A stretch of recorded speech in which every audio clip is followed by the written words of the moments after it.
Good evening, and welcome to the program Talk with Tashi, a program dedicated to young people, adolescents, and adults. Discuss your issues and solutions with Tashi. And now, here is your host, Tashi. Welcome back to the Unusual Grace channel. This is Tashi can be your host, and we have a very important conversation on this episode of Talk with Tashi. In-house and with me today is a very special guest. Her name is Tania Case, and I want to introduce her to you properly. Mrs. Tania Case, along with her husband, Errington Case, spearheads the Be One Flesh ministry geared at empowering single and married persons toward a flourishing and fulfilling marriage. The couple has enjoyed marriage for over 23 years and have three world changers: Justice, Noah, and Chloe. Those are their children. Mrs. Case authored the soul healing book, Wife Material, along with Wife Material Workbook. Her most recent work is What Makes Marriage Work and the Expectations Journal. She is an ordained minister and a journalist with over a decade and a half of hosting a Christian television program. She has a passion for seeing singles made whole and properly prepared for marriage and life, as well as empowering couples to have flourishing marriages. Counseling is another way in which she serves the kingdom of God. Her flagship program, Wife Material Mentorship, graduates 2 to 3 cohorts of ladies per year. These ladies undergo an intense 12-week process of unpacking the past and renewing their minds, as well as practical lessons in building kingdom marriages. Wow. I think Mrs. or maybe Reverend, is it so? Tania Case is perfect for our topic today. We are talking about the destruction of womanhood. So don't go anywhere. You need to be here when Tania Case joins us.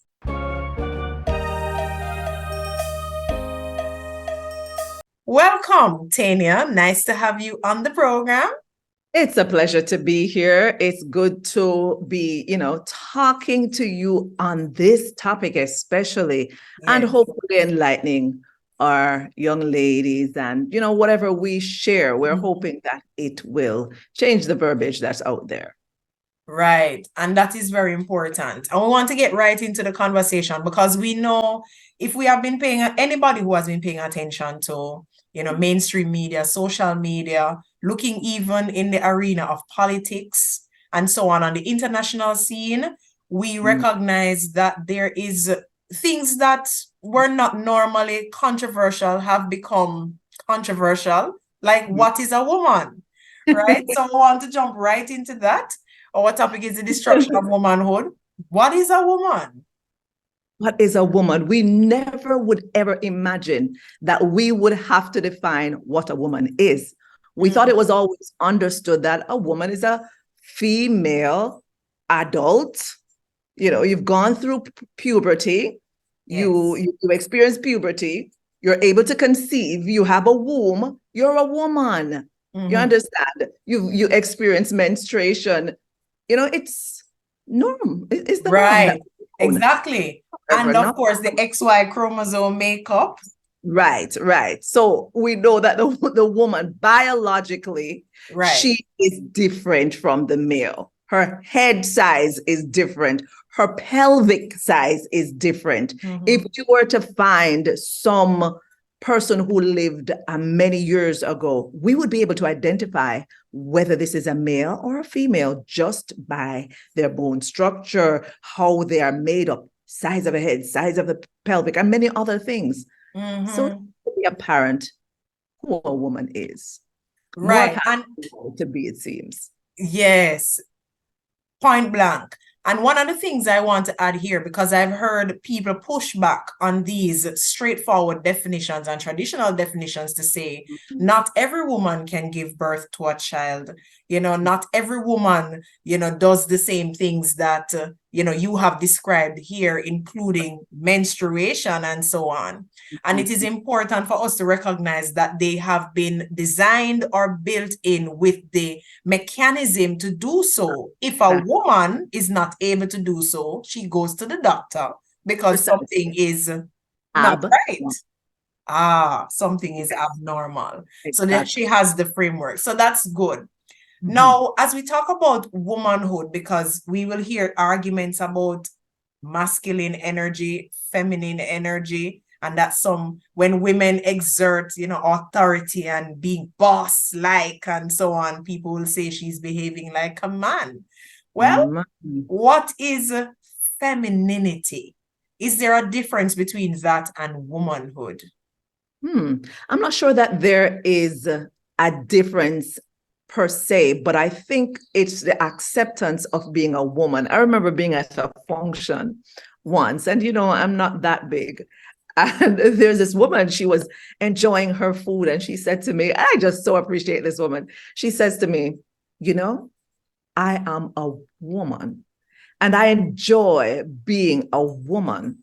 I'm not a lady like you, so I have to eat a little bit. So, but she was I looked at her, I'm like, I can eat what I want. But the fact was that this woman, she enjoyed her just being a woman, the characteristics of being feminine and being comfortable in your skin. I think what we're contending with is the acceptance of being feminine. And being feminine is not being weak.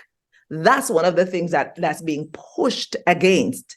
Because when we think of being feminine, it would, in some person's mind, it may appear that you have to act like, I can't help myself. I'm just a weak little woman here. And, Tashi, if we're to be honest, growing up in the church, oftentimes, when you hear, you're going to be a helpmeet, a woman is a helpmeet, it just sounds like, listen, some little helper around the back, I got you, honey, I got your back, and you are seemingly weak. However, if we were to unpack the woman that God presented to Adam, we would understand it's nothing like that. She's an Ezer Kenedgo. The helpmeet refers to Ezer. The Hebrew word for it is Ezer Kenedgo. I don't know if you've ever studied that. I know that you're well learned, but that Ezer word is so fascinating because she's anything but weak. Ezer really means rescuer. It is to save. I mean, you're thinking, if my house is burning down and I need help, I want that weak little man out there, 85 years old, who cannot manage a hose, much less to really put out the fire. Or am I going to say, listen, please send the fire department, send somebody from the fire department because I need help. And that's what we are. We are help, but not in a weak sense. So I deviated from the question, femininity, but I hope that we get it, that it's not just being weak. It is having certain characteristics, certain attributes, certain traits synonymous with being a woman. And it is not necessarily that those traits indicate weakness. Right. And that is very important as well. And I think it is also, is it crucial for us to understand femininity within the context of masculinity? Because we know that there are differences. So I like the fact that you said it pretty much defines what the woman is, those natural characteristics, and it's being accepting of your woman femaleness, so to speak. And just being comfortable in that, and it is not a sign of weakness at all, because that helped me. Because we are seeing a muddying, a blurring of the lines between masculinity and femininity. And you have women who don't want to be feminine. You don't want to exert that. I must then shift into this gear because I need it. Often indicates to me a deficiency where I feel vulnerable. So I need to exert a certain level of dominance so that I am understood, not to be taken for granted, and I'm understood as someone with something to offer. Is it sometimes a defense mechanism that women are maybe overcompensating for something? Because sometimes in the absence of a man, whether with that could be within the context of the family, absence of a man in the family. So the woman has grown accustomed to taking charge and doing things, and she believes that if I don't exhibit some of these qualities, whether you want to call them masculine or strong or something like that, she will not be taken seriously. Yes. What's that about? I think there are two things. Firstly, in the home, as you rightly said, this is where it starts.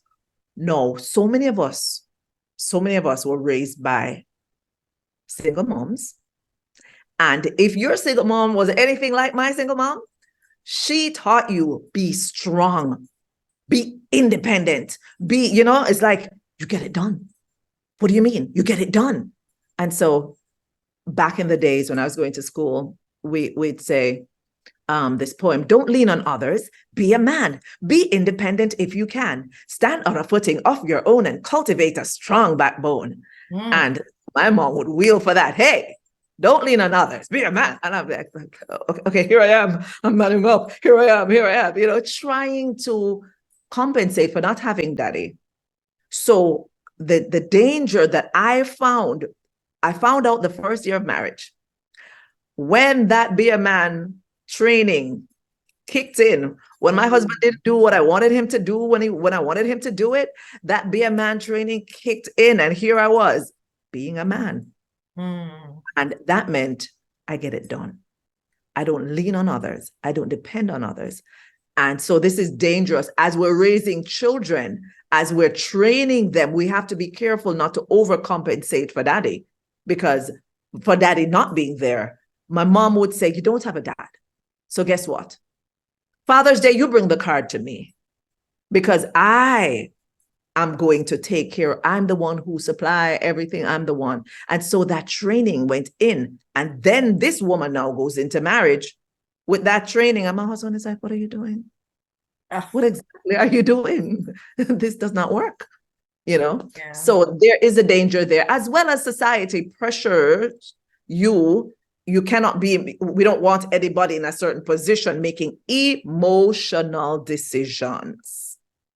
Because now, being very feminine, you are going to have a different approach at times in a certain situation. So, because we're wired differently. Yeah. And I like that you brought that up, that difference in the wiring, because that's what it boils down to. And I want to know, is there a connection with femininity, masculinity, and our physical differences? Because God's design, right? There are physical differences between men and women for sure. And the whole matter of being feminine, is it connected in any way to our physical makeup, or is the matter of being feminine something that God designed as well? So anybody can be feminine, including our men. God forbid.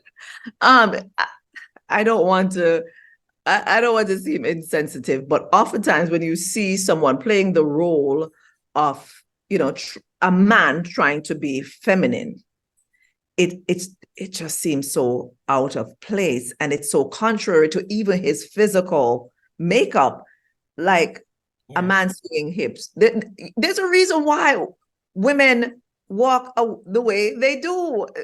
It's not something that you created. It's not something that you went to school and said, listen, you walk feminine. I am going to train you to walk feminine. We are feminine because we are women. We're naturally God-given. We had to have the wow on us. Women are made to wow men. They're made to wow men, so that when Adam saw Eve coming down that proverbial runway in the Garden of Eden, he had to say, whoa. Yes. My pastor was like, whoa, man. Whoa. Yeah. Because she had what was attractive to him. He likes curves, she's got it. And because of her curves, she moves like she's got a curve, and it's just going to be, she's just going to be feminine, because she is constructed by God to be attractive to the man. That is God's order. Beautiful and attractive to the man who is a man, not trying to be something else. And might I add that the man is attractive to her as well? Precisely, because he's not her. Yes. He's not her. One of the words that's used to describe, is it the Ezer Kenegdo? Yes, the Ezer is opposite to. Opposite to, across from, up. There is, while she is shapely, he is very much not. And she likes that, and he likes her being shapely. We are supposed to be just complementing each other. Exactly. It's necessary that we're different. Right. And that is important as well, that complementing each other, because there are instances where the lines may be crossed, but pretty much I get that you're saying that's not how we are to live. No. Specific situations might arise where a woman might have to exert what we would consider to be masculine energy. Yes. And vice versa. Maybe a man dealing with a very small baby or some other situation where he has to be delicate, soft, gentle. Look at this too. If you notice how we adjust our voices to speak to babies. Yeah. A baby responds to a soft voice. And so every time we go in to, talk to a baby, hi, baby, hi. And the baby will be excited. And the baby will respond because the soothing sound of the mother's voice makes the baby feel comfortable and at home and safe. Now, animals, when you want to get an animal off your property or deal with animals, the animals respond to the sound of the male voice. Okay. We could be out there saying, go away. It's like, is anybody talking? But if a man walks up and say, go, he's gone. God wired us for these things. And I know, I'm saying, are you saying that women are to stay home and have babies? Why not? But that's not our only purpose. Okay. That's not our only purpose. And we're going to get into that later on in the conversation, because I know that there are some women who would want to explore that just a little bit, because you know that in our time, in our culture, and based on economic situations, that is not even an option for many women anymore. Absolutely. Whether they are married or single, they have to work in order to make ends meet. But let us talk about womanhood now in general. How is womanhood portrayed in today's culture, in the society, in the media? What does it look like nowadays? What could you give us a description, a picture of womanhood according to the culture today?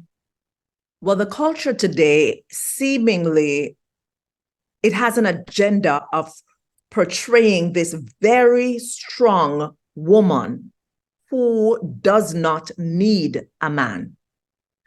It is throughout the movies. My sons, I sat with them and we had a conversation like this about what they saw portrayed in the movie, in a particular movie. Let me not call the movie out, but here it was that the strength was not coming from men.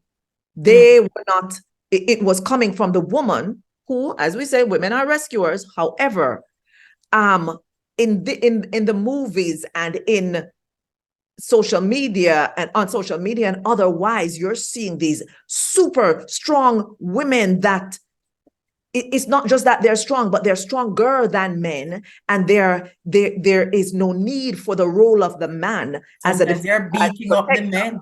Yes, they are. They are the dominant force. And so you're even seeing it on the clothing. As I go to find clothes for my daughter, you're seeing, oh, strong like a girl, this like a girl, that and it's like pushing that women are stronger in everything. If Wonder Woman, for example, she is very strong, and she comes from a nation of women, and she's a superhero. She's an Amazon. Absolutely.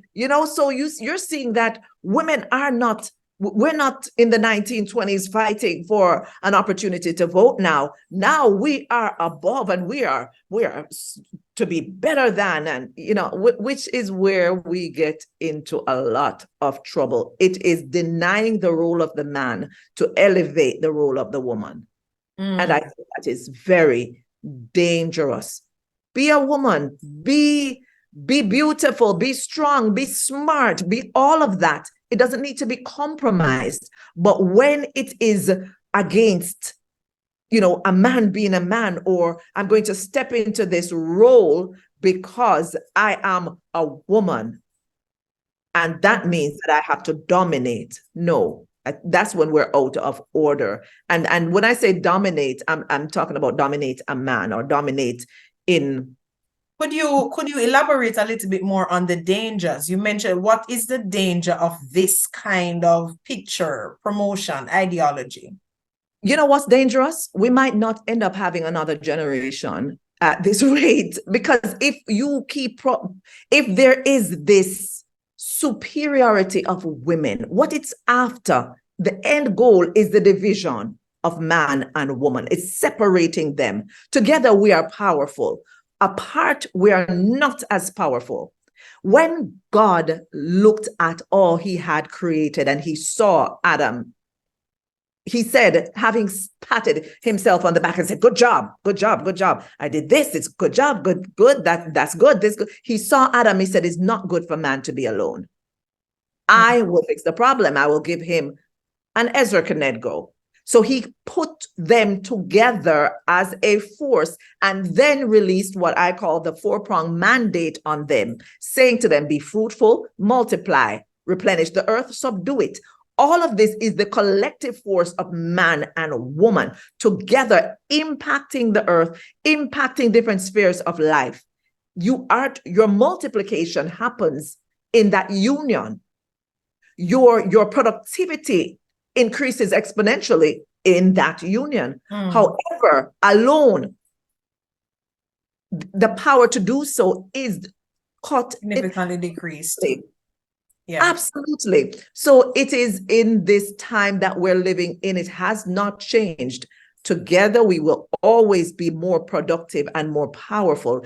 And we have to understand that the earth is not just running this way just to run this way. The enemy of our souls is ever seeking to undermine what God has created and to break apart this union. That's why the family is so attacked. That's why marriages are so attacked, because when the two come together and they can establish anything, a united force, a marriage that is in operation and they're operating in their collective purpose, that is a powerful union. Because God is in the midst of them. So when that's broken apart, where's the family?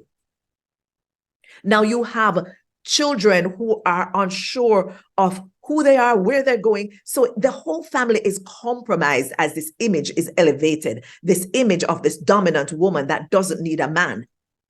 You know, we even have women who are married, in marriage, and claiming their independence. Honey, you got into the wrong thing. You cannot be married and independent. That's oxymoronic. You cannot have an independent woman in a marriage. Marriage means union. So that's so insightful, very important as well. A lot of women need to hear that. So based on the dangers you have outlined, there is a danger to the family, because the family will not function as God intended when women and men they don't understand the role that they're supposed to play.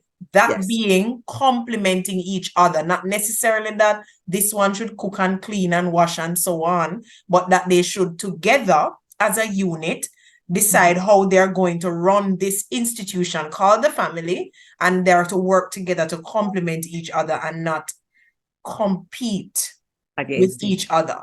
Yes. Or against each other. And then there's also the whole matter in terms of danger of identity, where the children are growing up not being sure of who they are, because there is just this unity that is being played out in front of their eyes, and they don't know where to settle. They don't know what to do and who they are, and so that is also another danger when women. And there's another danger as well, I would say. If the family is affected and the children coming up are affected, then it will also affect the society at the end of the day. Because when we look in many institutions, women are at the head. In many churches, women are in everything.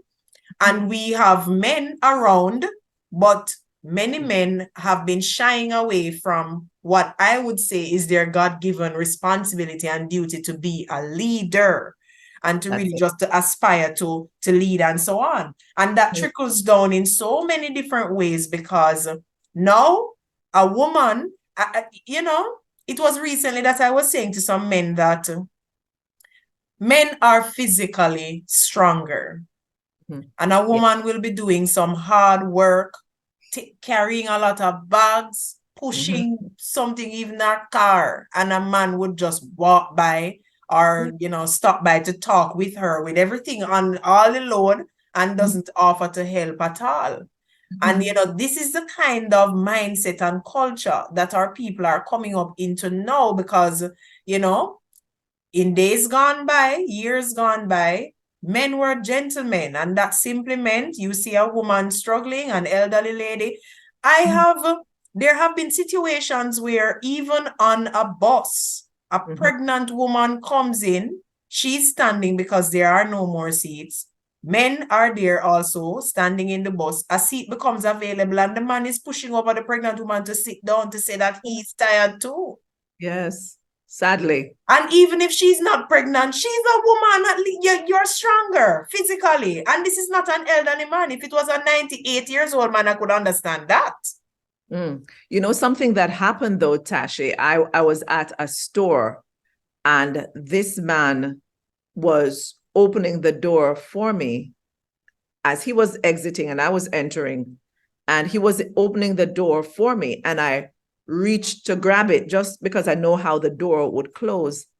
And he said, "Oh, did you see that? Independent women, they don't want to be." I was just like, oh my gosh, no, I'm not the one. Help me. Open my door. I have no problem. I will not be upset with you. Because now men are on edge because they feel also that if they help women, it is belittling. Because the verbiage that's out there is telling them, I am woman, hear me roar. I am independent, I'm strong. So if you think that you need to open my door, I'm able to help myself. So both sides, we just need to go back to the truth. Yes. Just get back to basics. Yes. God's way was clear, understandable, and it worked well. Why did we change it? It was working quite fine. Wow. But that is just evidence that the enemy is at work to distort all that God had created. Image of God, the masculinity that made men almost see themselves as much because they're able to help out. They're able to be a provider for your family. There's something that my husband said that like we went through a period where he was just like, you don't understand what a man experiences when he's not able to provide the way that he thinks. You don't understand. You cannot understand. Only a man can understand that. And I pondered it seriously. I'm like, God will provide. Oh, God will make a way. Oh, and he's like, wait, I know. But for us, we process it differently. This is the mindset of a man who is a man, because he understands the onus is on him to take care of his family. The woman, she plays an important supporting role in taking care of the family. He's the head of the house. God set it that way. We can't petition. We can't vote against it. We can't veto it. God has set a standard and it works well. A lot of us women, we don't want to hear a thing about submitting. Oh, I was one of those women. Oh my, you just touched something right there. Submit? What is that? What is that? Oh, I mean, I would hear that word and I argued. I remember 3:00 in the morning, I'm up arguing with my brother-in-law because he's trying to show me what the word says. I'm like, I agree with everything in that Bible except that. And he was like, Tania, you have to. And so God had to work. Listen, I was living in America and I was a little girl and I didn't know that I had that entrenched in me. So when you say submit, it's like somebody's thumb just being oppressed. And I'm like, no, that's not for me. That's not for me. But when you look at the picture that God paints, submission, it is not being subservient. It's not being oppressed. If someone truly loved you as God intended, you would have no problem submitting to him. And that's the challenge that a lot of women have, because marriages is within the context of Christianity, the church. Many of the marriages are unequally yoked. And even when both husband and wife are Christians, they have different levels of spirituality or spiritual maturity. And even when they are active and growing and so on, sometimes the mindset and how they have been taught and the things that they believe at the very core, it gets in the way of them working through things biblically and allowing the Spirit to kind of work. So they're not handling the challenges in a way that is beneficial and fruitful for the marriage to grow and to flourish and so on. So I think it would be good to explore this concept and instruction from the scripture concerning submission within the context of marriage, a little further. What does it really mean, what it looks like, and so on. It would be really good to kind of press into that. Yes. My husband was talking, he was doing some research on that word, and one of the meanings of submission is to line up behind as if in an army. So the army has, who is the head of the army now? What is he called? Whoever he is. So the army general. The chief. Yeah, him, he works, right? So he's the one. And then the woman falls in line behind him against a common enemy. Right, exactly. So it's different. So in the marriage, both parties are working together. They both have a common enemy. So they have to have that mindset. Right. But you see, there are those who, even in light of that, what does submission look like for the Christian wife with a non-Christian or with an unbelieving husband?